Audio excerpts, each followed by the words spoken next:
Good morning. It's week 6, and this week we're going to be talking about abstract classes, the object class, interfaces, and lambda expressions. So I'm going to be making a series of videos that demonstrate some of these concepts. So an abstract class is a class where we include the word abstract in the class header. Typically we do this in the parent in a hierarchy. And when you create an abstract class, we can never create an object from an abstract class.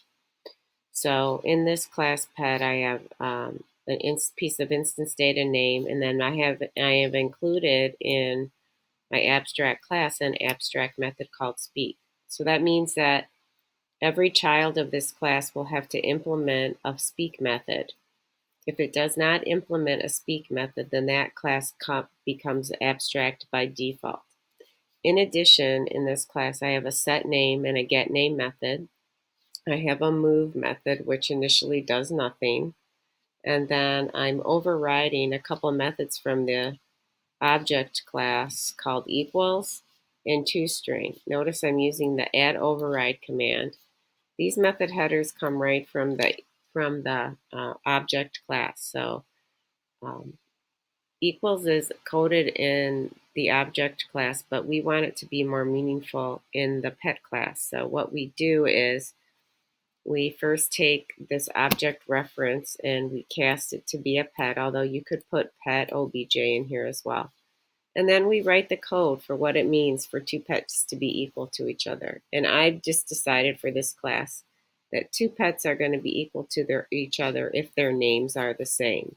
So if their names are the same, it's going to return true, because we say we're going to return a Boolean. And if not, it returns false. Now we're also overriding the toString method. So the toString method, if you don't override it and provide meaningful information in what to print about your object, you'll print something called Java garbage. That's what I call it, which is just a hash code representation of your object, and it's not very meaningful. So basically all we're going to do in the parent class is print the pet's name. Now I've created a series of child classes, so recall that again our method speak is abstract. So my child class header, public class dog, extends pet, and we'll talk about implements wait as well. So I'm going to jump out and go to wait. Wait is an interface. So an interface is a listing of methods. They are abstract, so it's a promise. I promise to code this method in any class that implements the wait interface.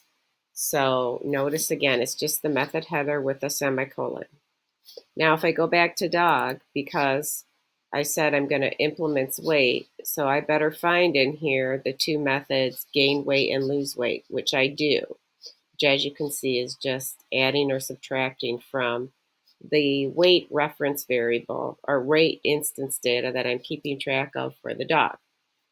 Also notice we're in the pet hierarchy, so we should find in here the method that was abstract in the pet class, which was speak. So I'm going to go back to the dog class, and you will see that we have encoded it. We have coded speak, implementing the abstract method.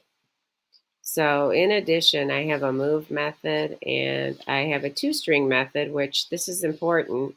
So again, I'm overriding the toString method of the parent class, but notice that I'm first calling the parent's toString and then I'm concatenating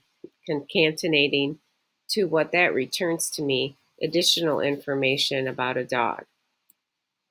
Now, if you scroll through the cat, you'll notice that I have a Boolean called has claws. This also extends the pet, so we're going to find the speak method for a cat. I have a constructor, and I had a constructor in dog as well. Notice we're setting the name of the cat, and then we're setting the clause instance data to either true or false. I have an accessor method, speak move, and then again I override for the cat. I'm going to stop here.